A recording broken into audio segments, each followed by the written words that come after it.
கர்த்தருக்கு ஸ்தோத்திரம். இன்று காலையில் நாம் தியானிக்கிற வசனம் எபேசியர் 1 6வது வசனமும் 7வது வசனமும். எபேசியர் 1:6-7வது வசனம். தம்முடைய தயவுள்ள சித்தத்தின்படியே நம்மை இயேசு கிறிஸ்து மூலமாய் தமக்கு சுவிகார புத்திரராகும்படி முன் குறித்திருக்கிறார். அவருடைய கிருபையின் ஐஸ்வர்யத்தின்படியே இவருடைய இரத்தத்தினாலே பாவ மன்னிப்பாகிய மீட்பு இவருக்குள் நமக்கு உண்டாயிருக்கிறது.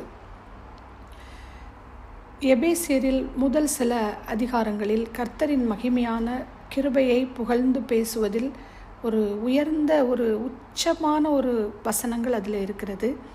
இதை எபேசியர் 1 எபேசியுவுக்கு எழுதின பால் அந்த ஒரு பவர்ஃபுல் ப்ரேயர் கூட எபேசியர் 1ஆம் அதிகாரத்தில் நம்ம பார்க்கலாம். வர்சஸ் 16-23 வரை நம்ம அந்த பவர்ஃபுல் ப்ரேயரை வாசிக்கலாம். இன்னும் பல வியக்கத்தக்க உண்மைகள் இந்த எபேசியர் 1 நாம் வாசிக்கிறோம். அதை நம்ம ஆழ்ந்து படிக்கும்போது தான் இதன் கருத்துக்களை எபேசியர், கலாத்தியர், ரோமர், ஆஃப்டர் அப்போஸ்தலருக்கு பிறகே பார்த்திங்கன்னா உள்ள வசனங்கள் எல்லாம் நம்ம ரொம்ப ஆழ்ந்து படித்தாதான் நமக்கு அந்த சத்தியங்கள் புரியும். நிறைய நமக்கு ஆரம்பத்தில் புரியாட்டி கூட நம்ம ரெகுலராக நம்ம படிக்கும்போது கர்த்தர் அதை நமக்கு உணர்த்தி தருவார்.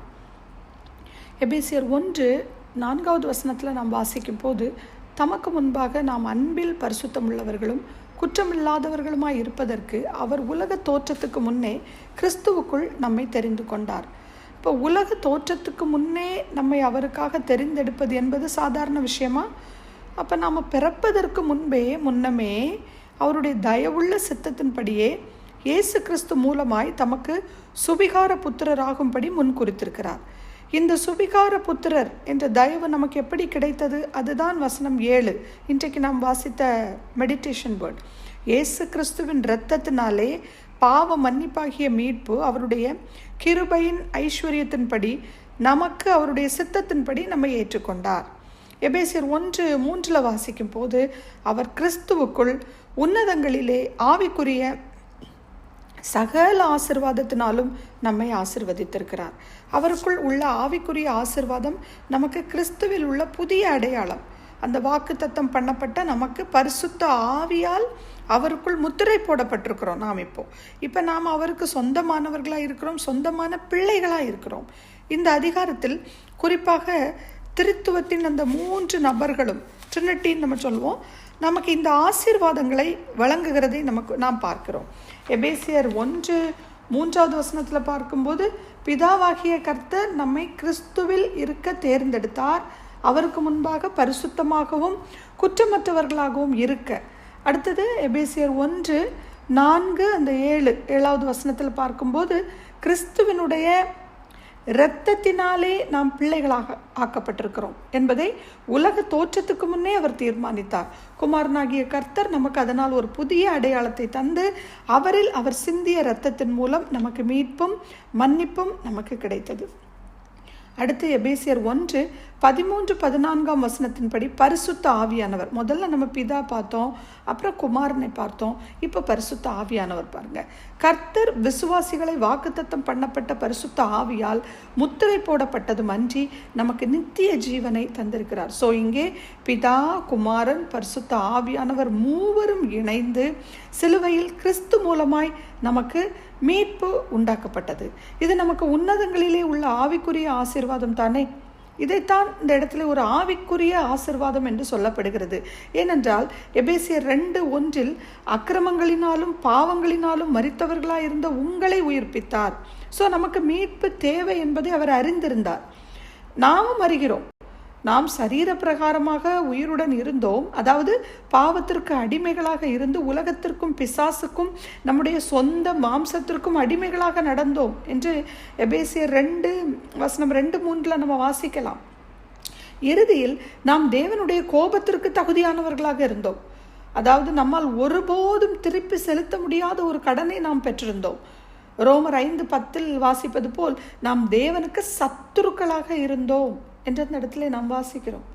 ஆனால் எபேசியர் 1:7 வசனத்தில் வாசிப்பது போல நம்மை விடுவிக்க அவருடைய கிருபையின் ஐஸ்வர்யத்தின்படியே இவருடைய இரத்தத்தினாலே பாவ மன்னிப்பாகிய மீட்பு கிறிஸ்துவால் உண்டாக்கப்பட்டு தேவனுடைய கோபத்திலிருந்தும் நியாய தீர்ப்பிலிருந்தும் நாம் விடுவிக்கப்பட்டிருக்கிறோம். அவரில் நமக்கு மீட்பு ஆகிய ஒரு பாவ மன்னிப்பு நமக்கு உண்டாயிருக்கிறது. எத்தனை பெரிய ஒரு ஆசீர்வாதம் இல்லை? இதை நாம் உணர்ந்தவர்களாய் இன்னும் இந்த வசனங்களை நாம் தியானிப்போம். கர்த்தர் நம்மோடு நிறைய வெளிப்பாடுகளை தந்து கர்த்தர் நம்மை ஆசீர்வதிப்பாராக. Alas, and did my Savior bleed, and did my sovereign die? Would he devote that sacred head for such a worm as I?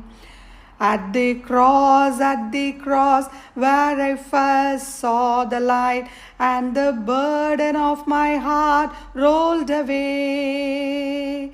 It was there by faith I received by day, and now I am happy all the day. It was there by faith I received my sight, and now I am happy all the day. நாம் ஜெபிப்போம். Loving gracious heavenly father, சிலுவை அண்டையில் வந்து நிற்கும் போது பாவ பாரம் நீங்கி நாங்கள் வாழ்வடைந்திருக்கிறோம் அப்பா. இந்த உலகத்தில் எந்த ஒரு மனிதர்களாலும் எந்த பொருளாலும் கொடுக்க முடியாத அந்த பாவத்திலிருந்து உள்ள மீட்பை நீங்கள் எங்களுக்கு உங்களுடைய இரத்தத்தினால நீங்கள் தந்திருக்கிறீங்க ராஜா. எங்கள் மீது நீர் வைத்த மகிமையான கிருபைக்காக உம்முடைய அற்புதமான அந்த நாமத்தை நாங்கள் துதிக்கிறோம் தகப்பனே. கர்த்தருடைய நாமமே இந்த உலகத்தில் மிகவும் உயர்ந்தது. உம்மை தவிர மகத்துவமான தேவர்கள் இந்த உலகத்தில் யாரும் இல்லை அப்பா. நீர் எங்களை கிறிஸ்துவில் ஏற்றுக்கொண்டீர். இந்த மகத்தான உம் தியாகத்திற்காக உமக்கு நன்றி. இந்த வசனங்களில் வாசிக்கிறது போல பிதா, குமாரன், பரிசுத்த ஆவியானவர்கள் இணைந்து எங்களுக்கு அப்பா அந்த ஆவிக்குரிய ஆசீர்வாதத்தை தந்து அப்பா உங்களுடைய இரத்தத்தினால எங்களுக்கு கிடைத்த அந்த ஒரு பெரிய சுதந்திரம், புத்திர சுவிகாரம், அந்த மீட்பிற்காக உமக்கு நன்றி ராஜா. இந்த ஆயுள் போதாது உமக்கு நன்றி சொல்ல உம்முடைய சித்தத்தின்படியே உலக தோற்றத்திற்கு முன்னே இயேசு கிறிஸ்து மூலமாய் உம்முடைய கிருபையின் ஐஸ்வர்யத்தின்படியே உம்முடைய விலையேற பெற்ற அந்த இரத்தத்தினாலே பாவ மன்னிப்பாகி அந்த மீட்பை தந்து விசுவாசத்திலும் ஆவிக்குரிய ஆசீர்வாதங்களையும் தந்து அப்பா நீங்கள் எங்களை மகிழ்ச்சி படுத்தி இருக்கிறீங்களே உமக்கு நன்றி அப்பா. இறுதி வரை இந்த ஆவிக்குரிய ஆசீர்வாதங்கள் இம்மைக்குரியதை மாத்திரம் அல்ல மறுமைக்குரியதையும் பெற்றுக்கொண்டு உம்முடைய பிள்ளைகளாக உம்முடைய தயவுள்ள சித்தத்தின்படியே இயேசு கிறிஸ்து மூலமாய் நீங்க எங்களுக்கு தந்த சுவிகார புத்திரர்கள் ஆகும்படி நீங்க எங்களுக்கு முன் குறித்திருந்தீங்களே உலக தோற்றத்திற்கு முன்பாகவே அந்த ஐஸ்வர்யம், அந்த கிருபையின் ஐஸ்வர்யத்தின்படியே உம்முடைய இரத்தத்தினாலே கிடைத்த அந்த பாவ மன்னிப்பாகிய மீட்பை நாங்கள் உட்கொள்ளுகிறோம் அப்பா.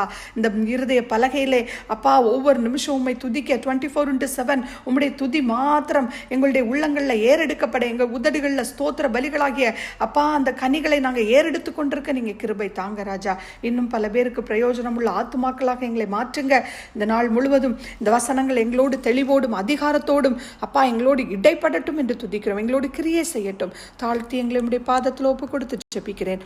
துதி, கனம், மகிமை அனைத்தும் உமக்கே செலுத்தி இயேசுவின் இன்ப நாமத்தில் துதிக்கிறேன் எங்கள் ஜீவன் உள்ள நல்ல பரமபிதாவே. ஆமேன்.